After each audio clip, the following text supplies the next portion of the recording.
What happens when a leader knows exactly what needs to be done, but keeps putting off the conversation anyway? Today's guest spent years collecting bad boss moments, hoping problems would somehow resolve themselves. Spoiler, they didn't. Stay tuned for another great episode of Bad Boss Confessional.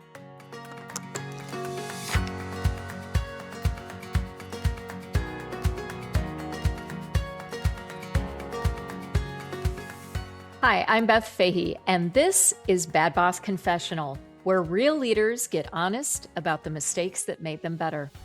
Before we dive in, a quick thank you to our sponsors for making this show possible. Do you love running on EOS? Try Streti, the EOS platform people love. Native integrations and extra features help you manage people, projects, process, and engagement. Connected to your favorite EOS tools and all in one place. You love EOS. It's time to love the platform you're running it on. Try Streti free at streti.com. That's STRETY.com. Streti, the EOS platform people love. Let's be honest, hiring the right people is hard. That's why I love Titus Talent Strategies. Their whole person hiring approach helps you find and keep A players who align with your values, and they back it with an industry-leading guarantee. Best part? Titus Talent Strategies is included in the entrepreneurial toolkit for companies running on EOS. Check them out at titustalent.com/EOS. My guest today knows what it's like to lead under pressure, real pressure. He's a former firefighter and paramedic who traded emergency calls for entrepreneurship, eventually becoming CEO of his family's private fire department business, which he helped grow and successfully exit. Now he channels everything he learned into the boardroom as a professional EOS implementer, helping leadership teams build stronger businesses and healthier organizations. Welcome to Bad Boss Confessional, Matt Dusa. Hi, thanks for having me. It's great to have you here, Matt. So I've got to hear about this private firefighting business. I didn't know there was such a thing. Yeah, it's a very unique business. It was really born out of the need for additional resources in fighting wildland fires in the Pacific Northwest, and the industry is alive and well. There's actually hundreds of companies that are private businesses that support the mission of putting out forest fires, and so that is really the business that we were in. But my journey didn't start there. Actually, I never intended to go into business. Uh, my educational background is in medicine. I got a master's degree in sports medicine, wanting to care for athletes.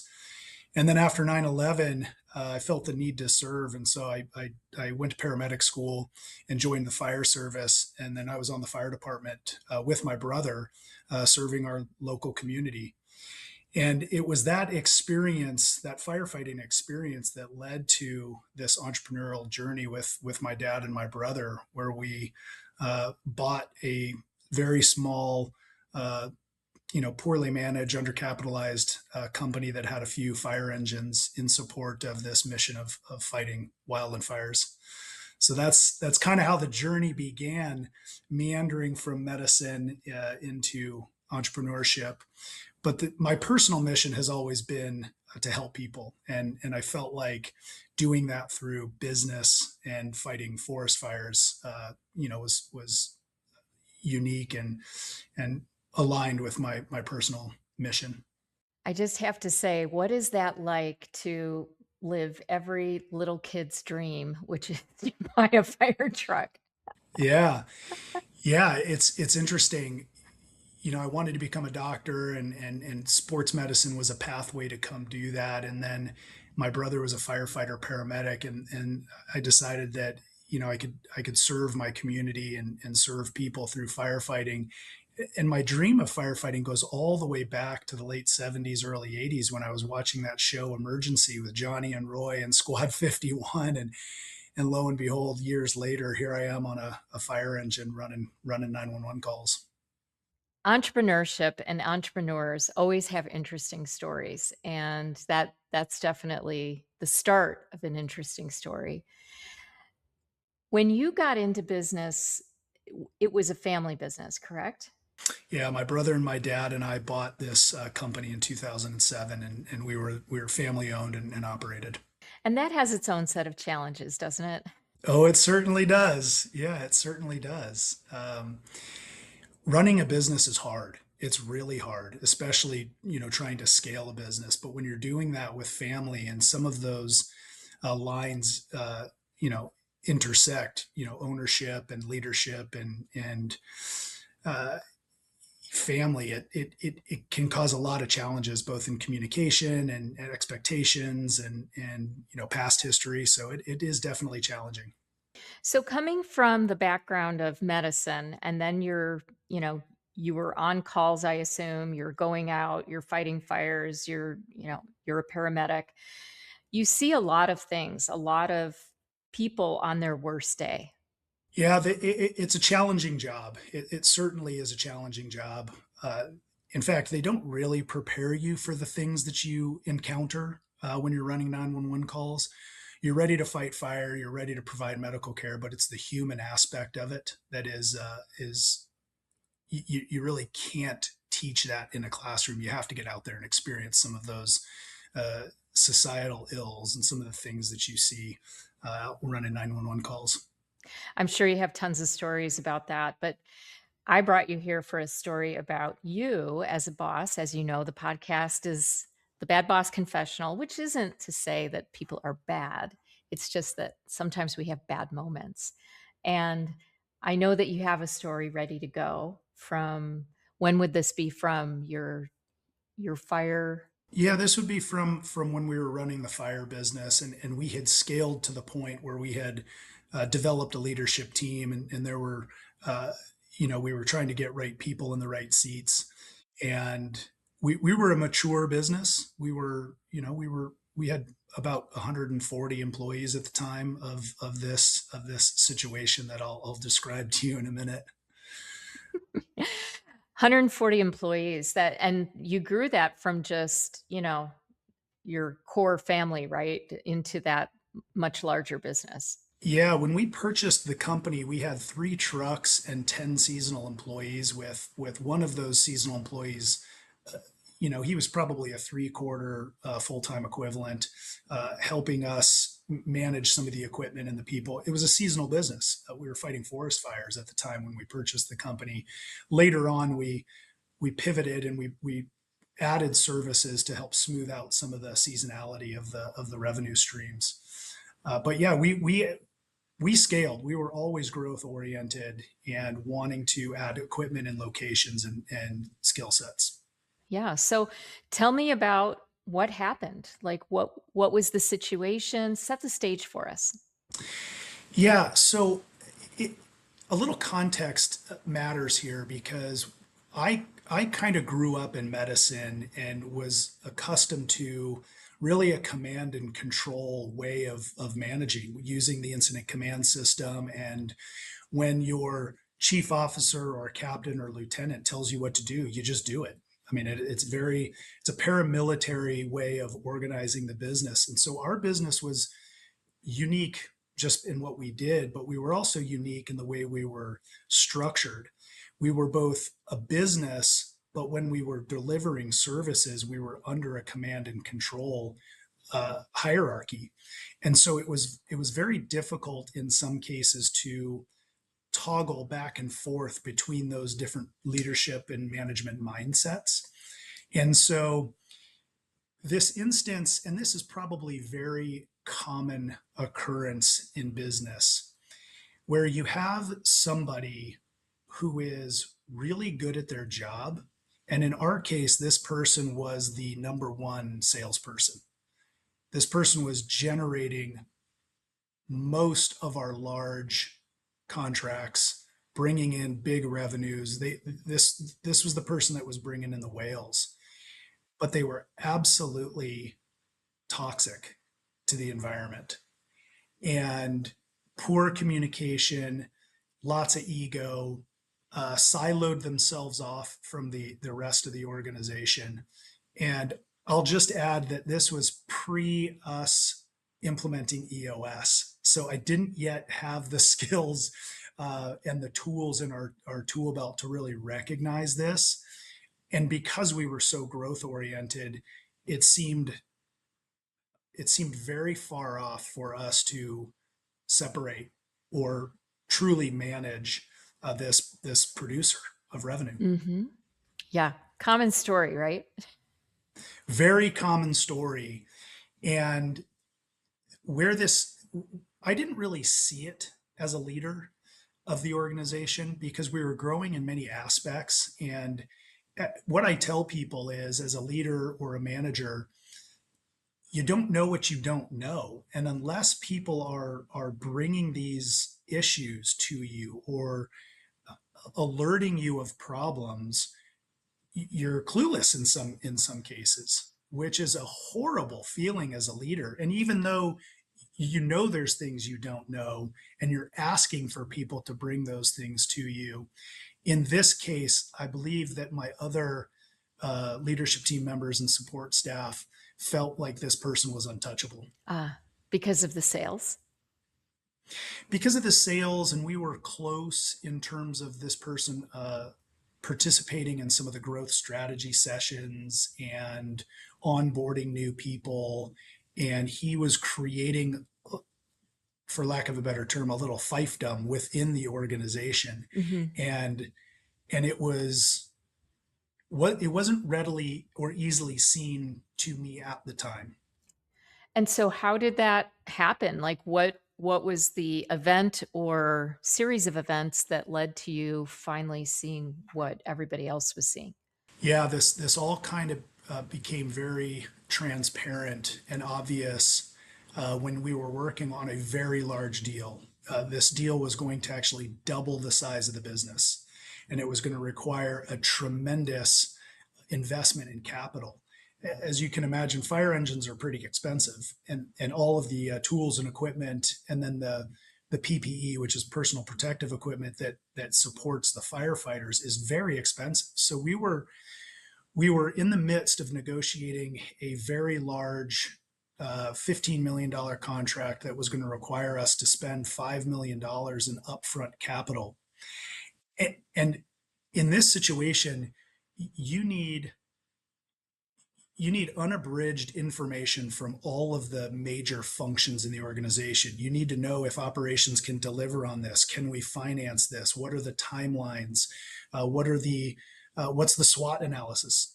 What are the threats and opportunities here, and what can we do well, and what do we need to improve upon? And none of those conversations were happening, and it was very frustrating for my brother and my dad and I, because we were talking about bringing on, for the first time in our history, a substantial amount of debt to fund this new contract.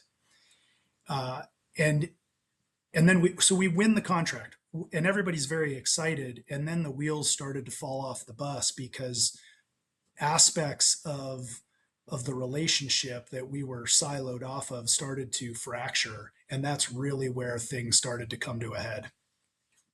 So what happened? Like was there a conversation? Was there There were many conversations about team and unification, and the need for cross-functional communication and transparency in the process.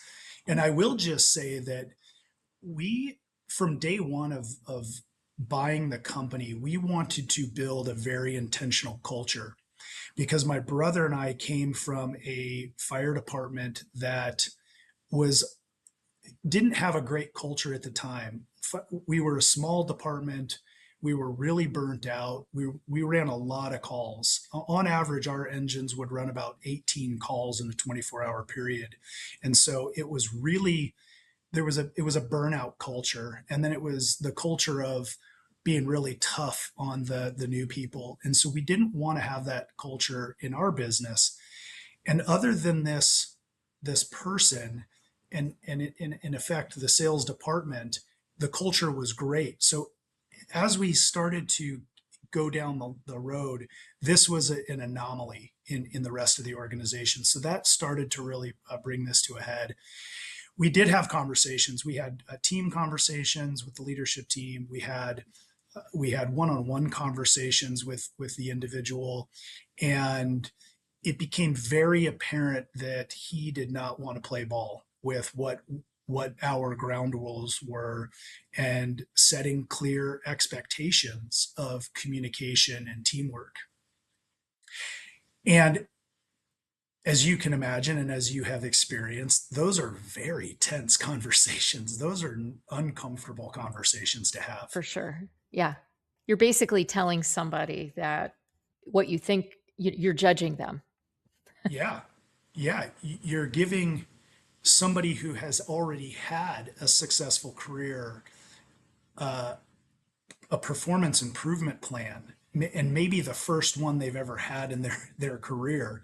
And this person was older than I was at the time, and so that was always also another uh, lesson learned for me as a young manager and leader, that age was a consideration in some of these conversations.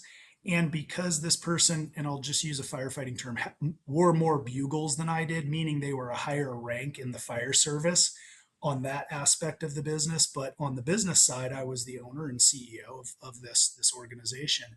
And so there was some rank and file things going on in the midst of this as well. So those conversations and expectations were not followed through with, and then that put us into the position of now having to go into more of a structured performance improvement plan, where we had to follow kind of that three strike rule. Yeah. So how did that go? Did he make it past the first strike, or did you go all the way through the process, or I think we got to about the fifth strike, maybe sixth strike. So there's another lesson learned when you set out this roadmap of performance improvement. If you deviate from that, and that's, I think, where some of my fear and questioning whether if this is the right thing to do or not, and how Mhm. is that ripple effect going to go down through the organization. There was a lot of behind the scenes conversations about, are we doing the right thing at the right time, and do we have the right people involved. But after I think about strike four is when we brought our HR Mhm. professional into the conversations. And again, another lesson learned: if you're having these conversations, my recommendation is to bring your HR professional, whether they're in-house or fractional or outsourced. Bring them in early to help guide you in those Yeah. conversations and the documentation. Yes. Yeah, because it can go legal, and depending on where our listeners are, I mean, there's potentially people all over the world. You have all kinds of different rules and regulations in different countries, different states even. So you have to, unfortunately, there's it's a litigious society, and you can get sued, or and it can be really consuming then afterwards. So yeah, it's like we always say in Great Boss workshops, follow the labor laws in your state or province. Boy, that can't be more true. And we were a California based organization, and California is very strict on their HR and labor laws. And and fortunately or unfortunately, depending on which side of the argument on, they really lean and side with employees. It makes it really tough on employers in the state of California. And I think the intentions are great to protect, employees from companies that are not doing right by them. But in some cases, they've taken it a little, made it really hard to do business in California. Yeah, and so after we got to the point where this particular employee was not going to uh, follow the expectations, open up clear channels of communication, and want to participate positively, we determined that this was the wrong person in the right seat. and that's a very common occurrence and one of the hardest to make the decision, especially when they're a revenue generator. So we made that decision to compound issues. This person also had equity in the business. So it added yet another layer of complexity on how to do this. And ultimately, we made the tough decision to part ways, as we say, release the person to industry or help them become successful somewhere else, because we never like to use the word termination. Yeah, so we started that process of letting that person go and unwinding some of those conversations, because as you know, Beth, salespeople in many industries, in most industries, it's reputation and it's relationship based. And so this person had a lot of good relationships with customers, and so part of the process was figuring out what the messaging was going to be and how to preserve those contracts that this person was the prime relationship holder of. Well, so he was released to the universe, He right? was, And yes. and then what happened after? Yeah, unfortunately, it was very contentious. Mm, We offered a severance package based on the recommendations of our labor attorneys, which we felt was very fair, and with all of the provisions in that of non-disparagement and mhm, what I think tripped it up was the non-compete once we released that mm, person, even though it's not legal, but we felt that because he was an equity holder, mhm, that was going to protect us a little bit. So unfortunately, not 2 weeks later, we were served with a lawsuit, um, mm, and multiple claims of injustice by this employee. And so then over the course of the next, I think we were in some form of that process for 6 to 9 months, and it mhm, became very expensive and very time consuming and very emotional, having to kind of relive this and being accused of of things that I didn't feel were accurate at the time. mhm, Going, if anybody has gone through discovery or depositions on a mhm. labor claim, it is very taxing because you still have to run the business Yeah. and manage your people and think about growing the business and maintaining customer relationships. And in the background, you've got all of this you know legal aspect of the separation going on. And what you're painting here is a picture of what I think most people fear when they have somebody like this on their team is the retribution or the legal repercussions of letting somebody go. So they just don't. Yeah, that's right. And I don't think we drug our feet because we were fearful of the litigation, although in other cases that was the case, with protected class employees.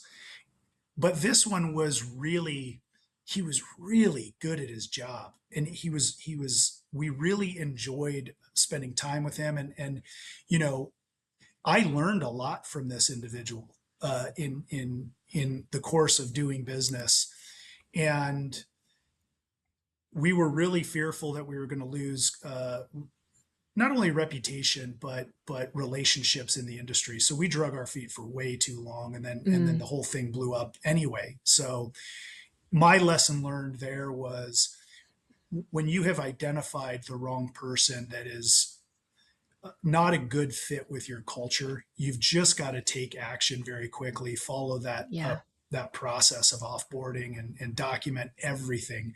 The one thing that did help us was we documented everything. Hmm.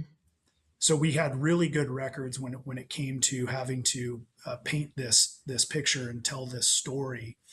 One of the things that I learned early on in my career was when I was managing people, when you have a verbal conversation with somebody, a best practice is to then recap that conversation in email so that you Hmm. have written documentation of that conversation, and then it gives that other person, the person you're communicating with, the opportunity to uh, reply to that email and say, well, no, this is how what I heard, and that also strengthens the communication. Yeah, I mean, it's a fair point. I mean, sometimes even though we don't document quarterly conversations necessarily, sometimes I think it's a good practice to say, um, so these are the to-dos that came out of our quarterly conversation. If you put that into an email, not only does it help you remember then the next quarterly conversation, like, oh, that's right, this is what we talked about last time.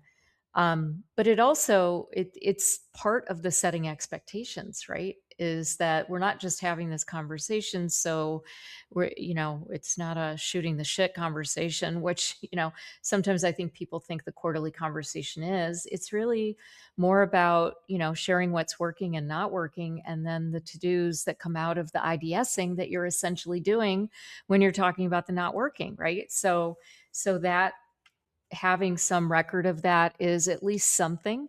I'm not saying that you should ever, hold up people analyzers and put those in files and things like that. That sort of ruins the spirit of what it is. But, and quarterly conversations are not the heavy duty performance management conversations that you are having with him either.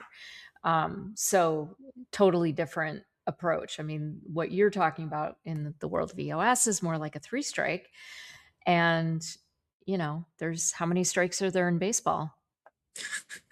Well, in our case, there was five, which didn't work. Which didn't work. Yeah, prior to EOS, we had quarterly conversations weekly. So a lot of companies have weekly one-on-ones, and looking back on that, I think the intention was right, but what a missed opportunity to allow those people to voice their concerns about what was working or what was not working in front of the team, rather than the comfort of closing the door and getting the answer from the boss. It really was a missed opportunity of that person collaborating with their team. And what I did do was, prior to quarterly conversations, I did take just handwritten notes. But post EOS implementation in our business, we would do quarterly conversations, and I would just document the issues and the to-dos and the what's not working so that we could put that on the correct issues list, whether it was with the leadership team or in the department, so that now it's in the open and we can work on this together as a cohesive group of people. Yeah, I'm glad you brought up that topic on one-to-ones because it's a controversial one. Every It time is. I teach it in EOS, and what led me to getting on my soapbox about this is I had been working with a client for about 3 years, and they were replacing a couple of people. She was ops leader, of course, the biggest team, and she discovered that, now she's got all these one-to-ones, she said. And I said, "Well, how many one-to-ones are you in every week?" And she said, "Oh, I've got about 20 hours of one-to-ones every week." And I said, I kind of lost it. And I said, "What are you doing? Like, what is that for?" And I think that it's one of those things that you really just have to ask yourself, is this meeting necessary? And couldn't this be in a level 10 meeting? Quarterly conversations, obviously, that's a private conversation, but I like how you brought things back. And, I assume that you're working with the person and saying, okay, this is not working. This sounds like something we should probably bring back to the team. Are you good with that? Can we talk about your experience here? And I think that that's how we do that when things are given to us in private. Getting permission on bringing that back to the team, I think, is super helpful too. Yeah, I love the quarterly conversation because as a leader and a manager, coming from a family environment, we really wanted to get to know our employees and really what made them tick. Like, why are you here? What are you trying to achieve in your life? And so that's something that I teach my clients is within the quarterly conversations, really try to really try to understand the person on a personal level for as much as they'll open up to you, because you might learn something about their career ambitions, and then you maybe that could be massively beneficial for you. Or in our case, I wanted to get to know young firefighters coming up through the ranks and understand what did they want to do with their career, because more often than not this wasn't going to be a career for them. They wanted to go work for the county or the state or someone else, and we were okay with that. We wanted to be a stepping stone for them, because that was good for us, because then they would go out into the public firefighting space and be an advocate of private services, and our company specifically. But if you're not in that environment, really understanding what drives people will help them and the company down the line, and then you can put a career development plan together for them, and provide them the necessary resources that will help them as an individual and you as a business. Yeah, 100%. So much for us to learn as leaders and still, right? Absolutely. Yeah, learning every day. Now that I don't run a business, but I'm learning from my clients, and there's always a different approach or a different mindset that can be utilized. Well, thanks so much for this conversation, Matt. I really enjoyed getting to know you a little bit better here on the podcast. I think your story is going to resonate with so many people out there. I mean, it's a bit of a trope, the toxic sales guy, but there's a reason that there are Yeah, tropes it like that happens.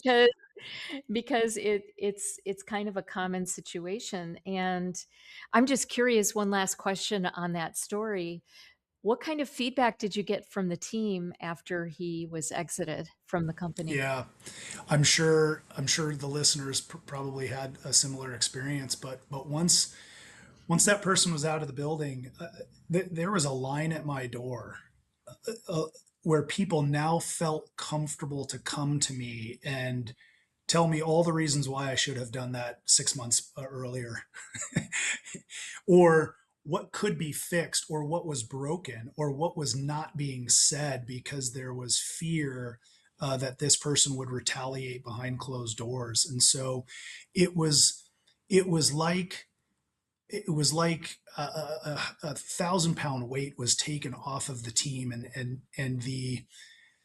it was just the team coming together after this one person left was tremendous. So yeah, and it was a good day for for the company, and I think for me as an individual, I learned a ton as a leader and a manager, and I hope to bring some of those experiences to my clients to help them avoid the mistakes that I made as an owner of a business. Yep. Well, again, thanks so much for your story today. I have one last question for you. And this is a question that I ask all of my guests. And it can be related to this story or something different, something that's more meaningful to you. But I always ask my guests, if you were to get a tattoo somewhere on your body that either reminded you of this story or something significant for you, what would that tattoo be and where would it be located? Oh, that's a good question. I'm not a tattoo guy. Well, it would have to involve a fire engine or flames or something involving the fire service, and I wouldn't put it on my back because I would want it somewhere to remind me that these events occurred, but with the right approach, the right strategy, and the right people. This wasn't an emergency, but all emergencies do have a conclusion if you surround yourself with the right people and take the right approach. So it'd probably be a fire truck on fire, maybe somewhere on my forearm or shoulder. I love it. All right. Well, thanks so much for spending part of your day with me, Matt. And I hope to see you at a future EOS training and have a great holiday weekend. Yeah. Thanks, Beth. Thanks for having me. Thanks to Matt for reminding us that the uncomfortable conversation you keep avoiding is usually the one your team needs most. If you enjoyed today's episode, please like, subscribe, and share with friends who need to hear this. Thanks for listening to Bad Boss Confessional. We'll see you next week.